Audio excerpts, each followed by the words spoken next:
Hi guys, welcome back to our channel. हम analysis करते हैं। बहुत इंटरेस्टिंग चीज़ है। इंटरेस्टिंग चीज़ इसलिए है क्योंकि आपको पता है कि कल रात क्या हुआ है। आप चाहे जल्दी सो गए हो, लेट सो गए, आपको बेसिकली सुबह उठ के तो ये न्यूज़ मिली ही होगी कि आपने ऑब्वियसली यहाँ पे एयर स्ट्राइक्स काफ़ी किए, मिसाइल स्ट्राइक्स आपने काफ़ी किए हैं। ऑलराइट, देख के इंटरेस्टिंग चीज़ होती है। आपको मैं बहुत सारी वीडियोस में बता भी चुका हूँ कि इन केस ऐसा कुछ होता है, मार्केट्स आपकी नहीं गिरने वाली हैं, ये याद रखना। मार्केट्स जब प्रीवियसली भी ये सब हुआ है, पूरी फुल फ्लेज्ड वॉर भी हुई है जो महीना महीना 2-2 महीने चली हैं, तब भी आपकी मार्केट 2-2.5% के आसपास ही पीक गिरी है। उससे ज़्यादा मार्केट कभी गिरी नहीं है। राइट, वहाँ पे इस रीज़न से कभी आप देखोगे तो आपको बहुत क्लियर कट दिखेगा कि मार्केट में बेसिकली 700-800 पॉइंट तक की रेंज है। अगर ये चीज़ एस्केलेशन होती है, उससे ज़्यादा एक्सपेक्टेड नहीं है। मैक्स टू मैक्स हो सकता है, चलो ठीक है, इस बार थोड़ा सा गैप फिल होता है मैक्स टू मैक्स, पर उससे ऊपर आपको बेसिकली यहाँ पे फॉल देखने को नहीं मिलने वाली है। ये चीज़ याद रखना।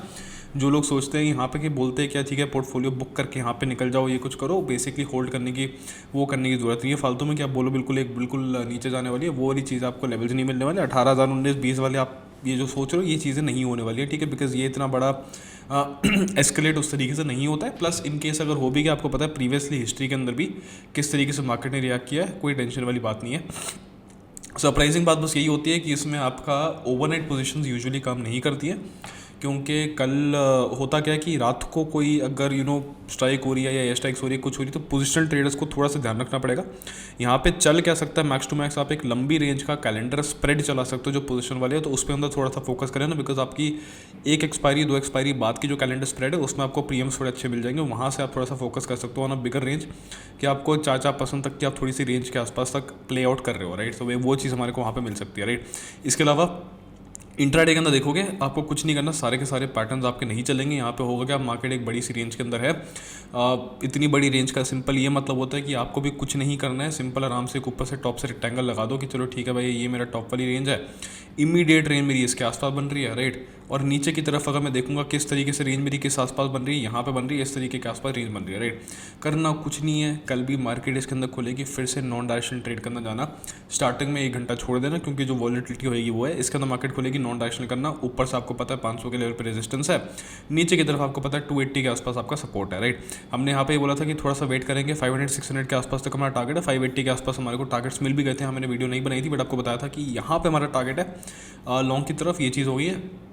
जब तक आपकी वॉर वाली सिचुएशन टेंशन रहेगी, ऑब्वियसली प्रेफरेंस यही है कि मार्केट इस रेंज के अंदर थोड़ा सा ट्राई करेगी रहने की, और उसके अंदर वॉलेटिलिटी होएगी, प्लस ये चीज़ आपको दिख जाएगी। राइट, एक और चीज़ क्या होएगी, एक पैटर्न होएगा आपका कि आपकी मार्केट बंद होने से पहले थोड़े से प्रीमियम्स बढ़ जाएंगे। सो अगर आप एक इंट्राडे या स्ट्रैंगल स्ट्रैडल्स उस टाइप की चीज़ में हो, तो आपको थोड़ा सा ये ध्यान रखना पड़ेगा कि 230 के बाद आपकी प्रीमियम्स थोड़े बढ़ने शुरू हो जाएंगे, बिकॉज वहाँ पे लोग अपनी थोड़ी सी पोजीशंस बिल्डअप करना शुरू कर देते हैं। वहाँ पे बेसिकली शॉर्ट करके आराम से बैठ के उसको कैरी फॉरवर्ड वहाँ पे नहीं करते हैं। राइट, बिकॉज आपको उनको हमेशा टेंशन होती है कि यार ओवरनाइट क्या होएगा और कुछ अनएक्सपेक्टेड ना हो जाए, इसलिए यहाँ पे लोग थोड़ा सा नॉन डायरेक्शनल ट्रेड्स की तरफ थोड़ा सा यहाँ पे लाइट हो जाते हैं in these circumstances well. Right, यहाँ पे बेस्ट यही होता है कि आप इंट्राडे के अंदर आपको रेंज अगर इसके अंदर मिल रही है 200 पॉइंट ऊपर 200 पॉइंट नीचे की रेंज मिल रही है, 400-400 पॉइंट ऊपर नीचे के आप स्ट्रैंगल्स पे रहो, बिकॉज वो चीज़ बहुत आराम से मैनेज होकर वो चीज़ आराम से उसमें आपके पैसे बन जाएंगे। 2:30 बजे ऑब्वियसली कई बार होगा कि आपका विक्स बढ़ेगा, प्रीमियम्स बढ़ेंगे, तो वहाँ पे आपको प्रॉफिटेबल नहीं होगा। But during the mid of the day, जो आपका बेसिकली आप कहते हो कि 10:30-11 के आसपास से लेके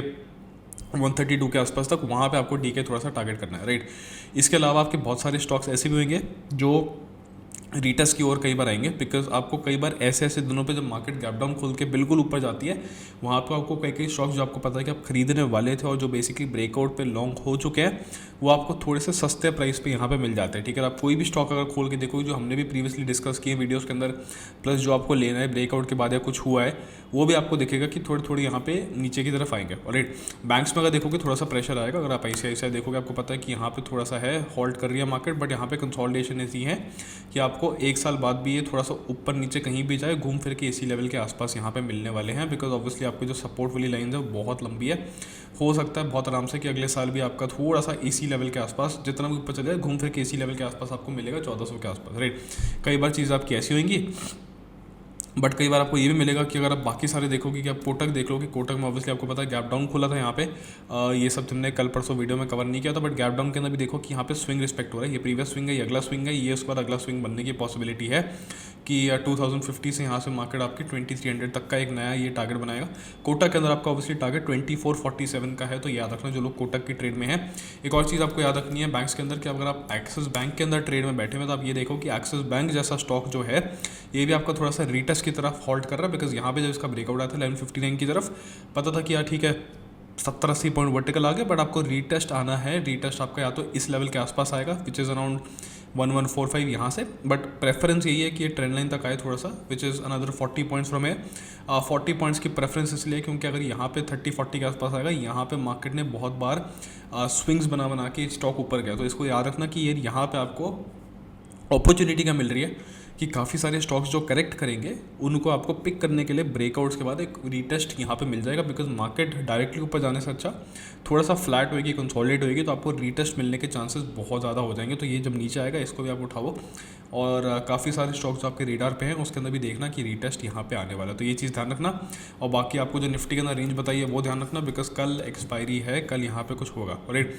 ऑब्वियसली आपकी रेंज थोड़ी सी कम हो जाएगी, तो याद रखना कि कल के दिन कल की एक्सपायरी पर होगे, बट स्टॉप लॉसेस बहुत पास रखने पड़ेंगे, बिकॉज आपकी जब भी स्पाइक आएगी बहुत लंबी और बहुत तेज स्पाइक आ सकती है यहाँ पे, तो ये वाली चीज़ थोड़ी सी हमको इसमें ध्यान रखना है और कुछ नहीं करना है, राइट, कल के लिए। So with that note I end the video. Thank you guys for watching and I will see you tomorrow post market. Bye bye and take care.